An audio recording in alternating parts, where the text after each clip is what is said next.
សូមជូនរឿងកំណើតស្តេចស្វាសុគ្រីពនិងពាលីកាលពីព្រេងនាយមានឥសីឈ្មោះដៃធានកំពុងភាវនាធម៌ក្បែរអាស្រមហើយមានបក្សីបក្សានិយាយគ្នាថាណែប្រពន្ធបងអូនត្រូវតែថែរក្សាកូនក្នុងសម្បុកកុំហោះហើរទៅណាប្រយធ្នល់អត់កូនប្រាមើលទៅលោកតាគិតតែសមាធិគ្មានបុត្រីបុត្រាគ្មានអ្នកណាបន្តសាសនាព្រំឡើយឬដូចនោះលោកតាឥសីគិតថាវើយបក្សីវានិយាយត្រូវដែរតាឥសីបានឃើញក្លឹមច័ន្ទក្រស្នានៅក្បែរ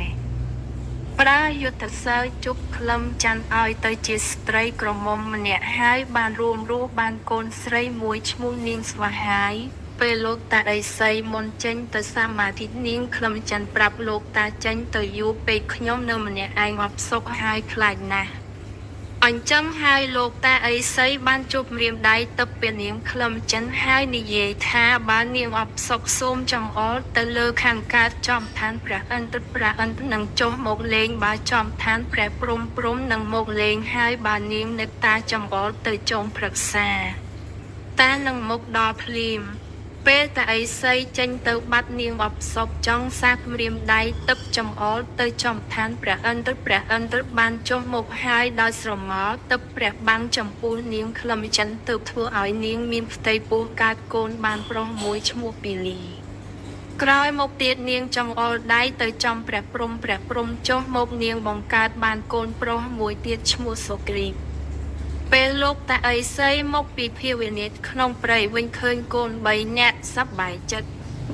ហើយបានលើកពោលកូនប្រុសទាំងពីរហើយឲ្យកូនស្រីច្បងដើរតាមពីក្រោយកូនស្រីច្បងបាននិយាយថាមើលលោឪពុកចុះលើកពោលកូនគេចំណែកកូនបង្កើតខ្លួនឯងឲ្យដើរខ្លួនឯងឥសីថាយីសុទ្ធតែកូនឪពុកទាំងអស់តាកូនស្រីស្វាហាយនិយាយថា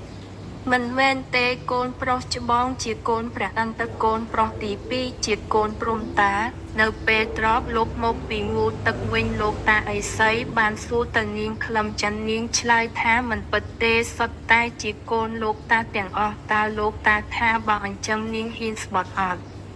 នាងថាខ្ញុំហ៊ានស្បត់លោកតាឥសីផ្សំនឹងសមុទ្រថាខ្ញុំបោះកូនទាំងទៅបើសិនជាកូនរបស់ខ្ញុំសូមឲ្យហាមករកខ្ញុំវិញតែបើមិនមែនទេសូមឲ្យហាទៅឆ្ងាយឲ្យคล้ายជាសត្វដរាឆានទៅរកចំណីរស់នៅដោយខ្លួនឯងចុះ